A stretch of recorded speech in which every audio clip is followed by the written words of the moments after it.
dicen. Ahí se queda pues la grabación y les voy a compartir la pantalla.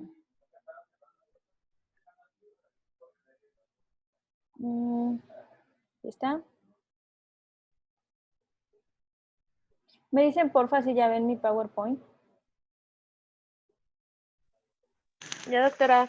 Ok, entonces les decía, vamos a hablar un poquito de los experimentos que nos dan lugar a esto que es el conocimiento, pues principalmente sobre los genes, la herencia, más que ello, pues cómo se comportan, cómo se transfieren de un lugar a otro.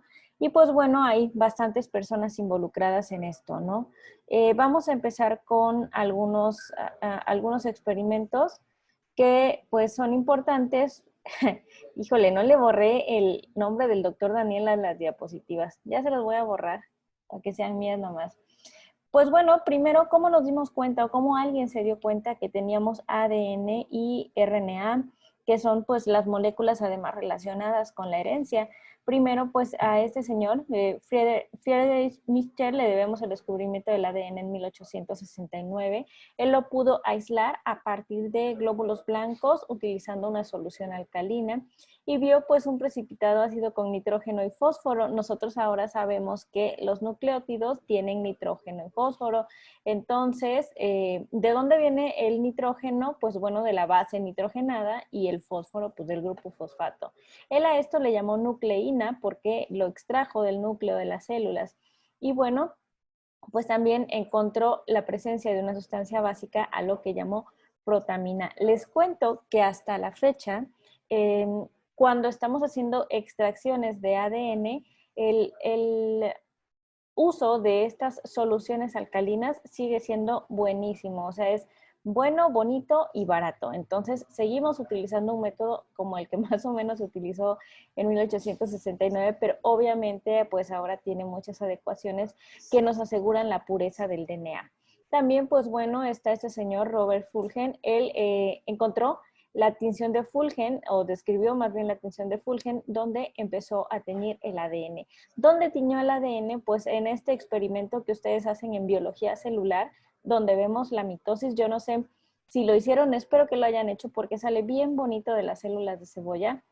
Y bueno, pues él se dio cuenta que esta tinción depende de la hidrólisis ácida del ADN y por eso pudo él diseñar la tinción. Y bueno, aquí ustedes pueden ver las diferentes fases de la mitosis que, como les dije, lo hicieron seguramente en biología celular. Luego están estos experimentos bonitos. A mí me gustaría mucho hacer estos experimentos, que biología molecular tuviera este tipo de laboratorio. Ni les voy a, bueno, les voy a contar para que se azoten. En el nuevo plan, biología molecular ya tiene laboratorio. Así que si quieren, sálganse de la carrera y vuelvan a empezar en el nuevo plan. Bueno, pues acá está Griffith. Él en 1928 hace un experimento que se llama transformación, es la transformación bacteriana. Utiliza el neumococo de dos cepas diferentes. Esto les va a sonar conocido. ¿Se acuerdan que este señor Mendel hacía lo de los chícharos rugosos y amarillos y verdes y lisos? Pues bueno, él utiliza neumococos y tiene dos cepas diferentes. Uno que tiene al que llama S, que tiene un aspecto liso y este aspecto liso se lo da una capa de polisacáridos y otro que tiene un aspecto rugoso que no tiene la capa de polisacáridos. No se sabía del ADN en el neumococo, o sea, una cosa es que el señor anterior haya aislado ADN de células humanas y ahora comprobar que existiera también en células eucariotas como las bacterias. Ver el experimento. Estas son las bacterias virulentas, pues bacterias capaces de crear una enfermedad, están encapsuladas, tienen esta cápsula o capa de polisacáridos, se la inyectan a los ratones y ¿qué le pasa al ratón? Pues el ratón se muere. Luego, en el otro grupo experimental, bacterias sin esta capa de polisacáridos, vean ustedes el matraz, cómo no tiene esta capa. Gracias, Beto, buenos días. Entonces, como no tiene esta capa y esta capa le da al neumococo la virulencia. Entonces, estas, si se las inyectaban al ratón, ¿qué pasaba con el ratón? Pues no se enfermaba, el ratón vive porque no son virulentas. ¿Qué pasa si nosotros le proveemos de calor a estas bacterias que tienen la capa? Pues bueno, son bacterias virulentas, pero se murieron, entonces el ratón vive. Y por último, pues bueno, hacemos una mezcla de estas inactivadas en calor y de las que de por sí no eran virulentas, pero fíjense lo que pasó, la mezcla de bacterias virulentas muertas por calor y bacterias virulentas vivas, y bacterias no virulentas vivas, hicieron que el ratón se muriera. ¿Por qué? Si estas estaban inactivadas por calor y si estas no tenían una capa de polisacáridos, pues bueno, pues resulta que a partir de la sangre del ratón se obtuvieron bacterias virulentas encapsuladas, que nadie le había puesto bacterias virulentas encapsuladas, al contrario, todas estaban inactivadas por calor. ¿Y esto a qué se debe? A que el ADN, pues entonces aquí estamos comprobando que está relacionado con la herencia, porque lo que no se deshizo con el calor fueron los genes y esos genes se transfirieron a las bacterias que no eran originalmente virulentas y lo que ocurrió es que esas bacterias fueron capaces de convertirse en virulentas y crear una enfermedad en el ratón. Luego está el experimento de Avery, tenemos el de 1944, donde está Avery y McCarthy. ¿Sí, Miri? Profe, ese creo que Alexander quiere entrar. Voy. Sí, también Lupita. Ya vi.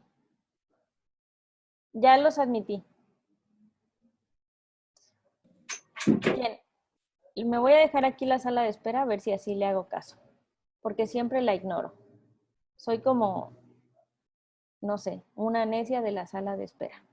Pero bueno, veamos entonces este experimento. Este señor Avery y McCarthy, ellos aíslan entonces el ADN del neumococo porque, ¿cómo se dice? El experimento anterior pues les está dando el indicio de que hay una molécula que puede estar transfiriéndose a las siguientes generaciones. Y pues bueno, ¿qué hacen? Vean, fíjense, en 1944 la gente andaba ideando estos experimentos. Primero, células que fueron pues matadas o muertas con calor y a estas células se les extraen con el calor los lípidos y los carbohidratos. Nosotros sabemos que estos se desnaturalizan con el calor. Ojo acá, el ADN aguanta más de 95 grados antes de abrir su cadena. Se removieron los lípidos y los carbohidratos, así solamente de esas células quedaban las proteínas RNA y DNA. Si nosotros tenemos un tubo que tiene proteínas RNA y DNA, pero solamente me quiero quedar con una de las otras cosas, por ejemplo, hay unas enzimas que eliminan a las proteínas que se llaman proteinasas. Pues si le pongo proteinasas, ya no voy a tener proteínas. Si le pongo ribonucleasas, ya no voy a tener RNA, y si le pongo desoxirribonucleasas, ya no voy a tener DNA. Entonces, pues bueno, agregaron células en una pequeña porción. ¿Qué quería ver aquí? Si era las proteínas, si era el RNA o si era el DNA el que estaba transmitiendo esta información genética. Entonces, pues él agarró y le puso las células a estos matraces que vamos a ver aquí. Este no tiene proteínas, pero quiere decir que tiene DNA y tiene RNA. Este no tiene proteínas, pero quiere decir que tiene, no tiene RNA, pero quiere decir que tiene proteínas y DNA, y este no tiene DNA, lo cual quiere decir que tiene proteínas y RNA. Y el que está esperando, pues bueno, que esas bacterias que él hizo no virulentas con calor, vuelvan a adquirir esa información genética que las hace virulentas. ¿Qué pasó con la que no tiene proteínas? Le apareció de nuevo su capita. Vean, aquí está de nuevo la bacteria con la cápsula. ¿Qué pasó con la que no tiene RNA? Pues bueno, le apareció de nuevo su cápsula. ¿Qué pasó con la que tiene ADN? No le apareció la cápsula. ¿Qué quiere decir esto? Pues por eliminación quiere decir que las moléculas de la herencia, o sea, las que están involucradas en transmitir información de una a otra generación, son aquellas que tienen que ver, o más bien que en ese momento se reconocieron como RNA y DNA. Por eso esta diapositiva dice hasta arriba que el ADN y el RNA son las moléculas involucradas con la herencia. Por eso les dije, es muy importante que conozcamos este tipo de experimentos. A lo mejor nosotros, cuando andamos ahí pensando en la inmortalidad del cangrejo y tantas cosas que pensamos ahora, no se nos ocurriría la importancia de estos experimentos, pero imagínense, alguien en 1944 se dio a la tarea de agarrar bacterias, por un lado quitarles lípidos y carbohidratos, y por otro lado quitarles proteínas, ADN o RNA, y por eliminación entonces ir viendo cuál era capaz de transmitir una información genética. Pues bueno, resultó que fue el ADN y el RNA. Luego está este experimento que es de Chase y Hershey. Ellos en 1952 hacen este proceso que seguimos utilizando muchísimo en los laboratorios de biología molecular, y también nos confirma que el ADN y el RNA son moléculas de la herencia. Primero, pues ellos tienen una bacteria, vean, esta es una bacteria a la que, utilizando un virus modificado que tiene fósforo 32, se le ingresa o se usa este virus para ingresar el ADN a la célula. Y pues bueno, se separan las cápsides del resto de la estructura viral, se separan por centrifugación, y ahora se van a dar cuenta que ese fósforo 32 que estaba originalmente en los virus, pues a la hora de centrifugar en el botón bacteriano, ahí ahora está este experimento. Ya ahora las bacterias tienen el ADN de los virus, o sea, se les pudo transferir. Y por otro lado, pues bueno, aquí están las bacterias y aquí está el virus marcado con azufre 35, y bueno, pues ahora no se transfiere la información genética y se quedan radioactivos los virus. Esto quiere decir que, bueno, pues solamente mientras haya transferencia de ADN se va a transferir una característica como tal, perdón. Luego, pues mencionadísimo el modelo de Watson y Crick, y a mí me gusta hablar de esto porque es un tema polémico.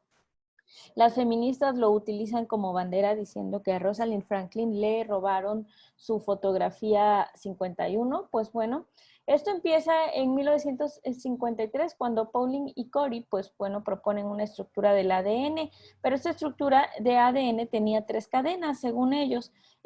Metían los grupos fosfato cerca del eje y las bases hacia afuera. Ahora sabemos que no, que las bases están hacia adentro y los grupos fosfato están hacia afuera. Y este es más o menos un modelo de una triple hélice enroscada. Bueno, pero ya tenían una idea, ¿no? Entonces, pues por algo se empieza. Luego, pues bueno, empezaron estos señores, Watson y Crick, con su diagrama de rayos X. Pues bueno, pues resulta que para realizar una cristalografía de rayos X, ¿qué se requiere? Pues el ADN cristalizado, ¿no? Porque si no, ¿cómo le vamos a hacer? Y aquí están, vean ellos muy sonrientes con su estructura del ADN. Y esta es la difracción de rayos X que ellos interpretan para poder demostrar que el ADN que está formado de una doble hélice y que los grupos fosfato están hacia afuera y las bases nitrogenadas están hacia adentro. ¿Qué ocurre? ¿A poco ustedes al ver esta foto, así, si no supieran nada, si yo no se los estuviera contando ahorita, iban a decir, ah, sí, pues ahí se ven las bases nitrogenadas hacia adentro? Está canijo, ¿no? De pronto no nos íbamos a dar cuenta, pero bueno, pues ellos, como ya eran estudiosos dedicados a este tipo de temas, pues ya estaba. ¿Qué pasa con la fotografía? Que yo les voy a decir a consideración. Como ya saben ustedes, yo sí soy feminista, pero tengo como ciertos límites de no caer en lo que para mí son ya exageraciones. Dicen por ahí las científicas más feministas que yo que a Rosalind Franklin le robaron su foto. Pues bueno, resulta que Rosalind Franklin era, pues, hagan de cuenta, técnico en el laboratorio donde estos señores, Watson y Crick, pues eran los que dilucidaban las estructuras y todo ello, ¿no? Entonces, pues no le robaron su foto. Uno, cuando trabaja en un laboratorio, pues es un trabajo conjunto, y generalmente los que publican los, digamos, hallazgos son quienes lo interpretan. Entonces, pues yo le puedo dar 25,000 fotos a mi jefe o me las puede quitar, que si yo no les entiendo, ¿verdad? o si yo no hice la interpretación, no me ha robado nada porque el trabajo intelectual es de quien lo interpreta. Pero bueno, eso es nada más chisme biólogo y ahí lo dejo, ¿no? Sobre la mesa. Claro que si consideramos que la debieron haber puesto en el artículo, a lo mejor sí, pero no le robaron nada. Pues entonces, gracias al modelo de Watson y Crick que se obtuvo mediante esta difracción de rayos X, ellos se dan cuenta que el ADN tiene forma de hélice y vean aquí que forma un giro cada 34 Armstrongs. ¿Saben algo? A mí estas cosas de unidades y medidas y cosas físicas y eso, yo les soy súper sincera, no les entiendo nada, entonces no sé cuánto es un Armstrong. Si alguien quiere investigar cada cuánto gira el ADN, pues cada 34 Armstrong. La distancia de los átomos de fósforo al eje es de 10 Armstrong, o sea, de estos grupos fosfato que están aquí a el eje central que está acá, esa distancia mide 10 Armstrongs. Con base a la densidad del ADN, dice que se trata de cadenas de polinucleótidos y pues bueno, la complementariedad de bases se obtuvo relacionando que la proporción de guaninas corresponde a la misma que hay de citosinas y adeninas con timinas. Por eso sabemos que son complementarios. Y bueno, pues aquí está una estructura de ADN, esta sí me interesa que la conozcan. Esta es la doble hélice, cuando se va enrollando forma estos espacios. Este espacio más grande se llama surco mayor. Este espacio más pequeño que está acá, perdón, este se llama surco menor. Y pues bueno, estos surcos son importantes a la hora de que el ADN se va abriendo para la replicación. La replicación la vamos a ver más adelante, pero quiero que tengan ustedes conciencia de que algún día les dije que se forman estos surcos mayores y menor y después vamos a ver en qué aplica. Y bueno, pues aquí está el modelo tridimensional con cada uno de los elementos que participan en un color distinto. Y este es el famosísimo artículo de Nature, donde Watson y Crick publican lo que interpretaron a partir de esa foto 51. Este es el artículo que dice, pues describe perfectamente la estructura del ADN. Y esta es la figura que viene en el artículo. Si ustedes leen un artículo ahora, trae un montón de figuras, ¿no?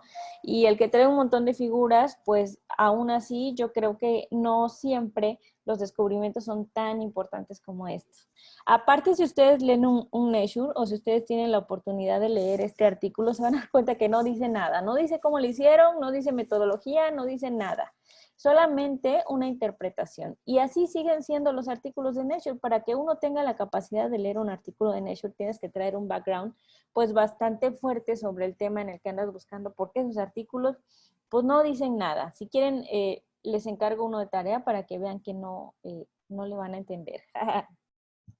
Y bueno, pues aquí está lo que les decía, el chisme. El jefe o el que inició fue Wilkins y Rosalind Franklin era la técnico de laboratorio. Y bueno, pues ella toma la radiografía, pero no elucida la estructura. La estructura la elucidan Watson y Crick en 1953. Es como, ¿qué es un técnico de laboratorio? Ven ustedes cuando uno va a dar clases a un laboratorio y tiene una persona que le ayuda, como cuando yo les daba microbiología, que la maestra Lulis me ayudaba, ella es un técnico de laboratorio. ¿Quién es el encargado? Pues bueno, quien en realidad hace las interpretaciones y quien en realidad está pues al frente del trabajo, ¿no? Porque acuérdense, hoy día del químico, que la diferencia entre un químico y pues alguien que solamente lleva a cabo una metodología es la capacidad de interpretación. A ustedes no les van a pagar porque saquen sangre, o a lo mejor al inicio sí, ¿no? Cuando empiecen a trabajar, pues bueno, les van a pagar porque saquen sangre, pero les van a pagar porque puedan interpretar, porque puedan dar sugerencias, porque puedan generar conocimiento. Entonces, esa es la diferencia entre un químico y una persona que solamente lleva a cabo un trabajo pues rutinario como técnico. Hay muchos técnicos que hacen investigación. En el caso de Rosalind Franklin, hasta, según lo que se cuenta el chisme pues hasta ese momento ella no se incluía en el desarrollo de investigación. Y bueno, pues a eso hay que contar que en esos tiempos no era tan importante nada que generara una mujer, ¿no? Entonces sí hay por ahí un poquito de feminismo, pero también un poquito de exageración. Hay 3 tipos de DNA y RNA. Nosotros hasta el momento sabemos que es una doble hélice, pero resulta que tenemos DNA B, DNA A, DNA Z y DNA H. Y bueno, pues tienen distintas formas de girar. B, A y H son dextro, D y L, ¿se acuerdan de orgánica de D y L? Y de acuerdo a cómo gira la luz polarizada, tienen distintos diámetros, elevaciones, tienen distintas distancias, vean, entre el surco mayor y el surco menor. Aquí a simple vista, donde está A, B y Z en el dibujo, ¿cuál me dicen ustedes que es la forma más común de ADN? Así viendo el dibujo. La B. Exactamente. La B, ¿no? Exactamente. La B. Ahí la podemos ver a simple vista. Ahí se ve el surco mayor, el surco menor y lo que les enseñé en la imagen anterior. Y bueno, pues, ¿cómo se descubre el apareamiento? Pues bueno, hay 2 tipos de apareamiento de bases, o se había descrito de 2 formas. Está el apareamiento de Hoogsteen, que es cuando los puentes de hidrógenos se forman cerca del surco mayor y entonces hay como que un espacio más grande en cuanto a apertura, pero también está el apareamiento de Watson y Crick, que es, bueno, el que conocemos normalmente y nos da lugar a la forma B del ADN. Hay muchos tipos de DNA, muchos tipos de RNA. Aquí está el DNA-H. El DNA-H forma el apareamiento de Hoogsteen. Vamos a ver la foto del DNA-H. No tengo foto del DNA-H, perdón. Les busco una para la siguiente semana. Y bueno, pues sí ocurre en la naturaleza cuando hay, por ejemplo, este apareamiento. ¿Ven? Aquí viene una cadena de ADN, pero aquí se le pega otra, entonces empieza a ocurrir este apareamiento de Hoogsteen y aquí esta doble hélice se empieza a torcer sobre la otra. Entonces, sí ocurren en la naturaleza, pero con menor frecuencia. Luego está, pues bueno, nosotros tenemos la formación de este tipo de hélices como el DNA-H. Aquí en este dibujito alcanzamos a ver. Vean, si nosotros desenrollamos aquí la doble hélice, pero en un momento como este de aquí, pues se forma una triple, que es lo que alcanzamos a ver acá. Perdón, ¿me hablan? ¿Me hablan? ¿No? Ah, gracias. Perdón. Hay ADN circular presente en las bacterias. Acuérdense que las bacterias no tienen un núcleo definido. También en el ADN mitocondrial y el ADN de los cloroplastos, que me viene como anillo al dedo. Ayer di justo esta clase en biología celular. Ustedes saben sobre la teoría esta que dice que las mitocondrias y los cloroplastos en algún momento fueron pues organismos separados que se fusionaron a las células y por eso las mitocondrias y los cloroplastos tienen su propio ADN y tienen sus propios ribosomas, porque bueno, a la hora de la división celular, ustedes saben que ocurre se comparten los genes, ¿no? Hasta que obtenemos 2 células hijas, por ejemplo, en la mitosis. Pero resulta que cuando estas células hijas se forman, si son vegetales, ya llevan sus cloroplastos, si son células animales, ya llevan sus mitocondrias y pues también tienen los ribosomas, que finalmente son los organelos donde se lleva a cabo la síntesis de proteínas. Pues está esta teoría de la endosimbiosis, donde se habla de que una célula primitiva fue, pues digamos,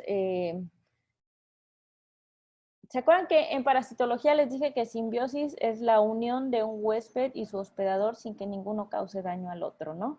Entonces, pues bueno, se habla de que una célula más grande o más adaptada fue hospedador de esta célula primitiva y esta célula primitiva es lo que ahora conocemos como cloroplastos. Esta célula primitiva venía de un organismo fotosintético.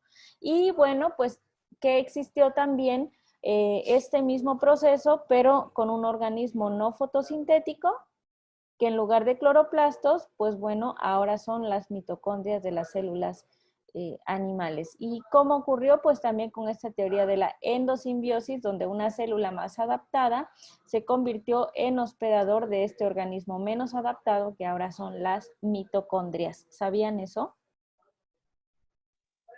Sí, ya nos los habían explicado, profe. Está bonito, ¿no? Esa teoría. Digo, a mí Sí, me gusta.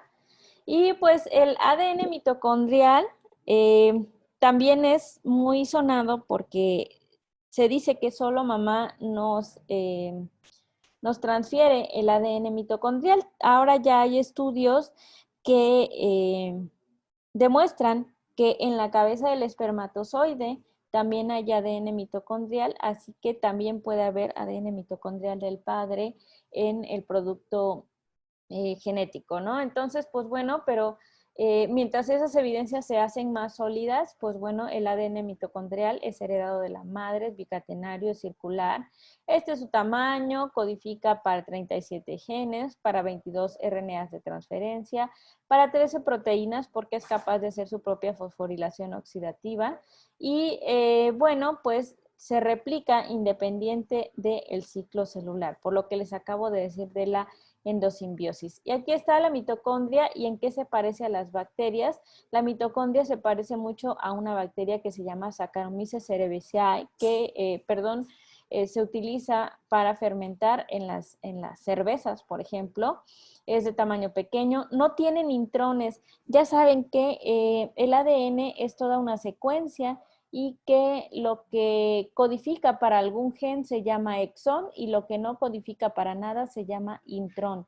Entonces, en el ADN mitocondrial todo codifica, todo, porque son solamente exones.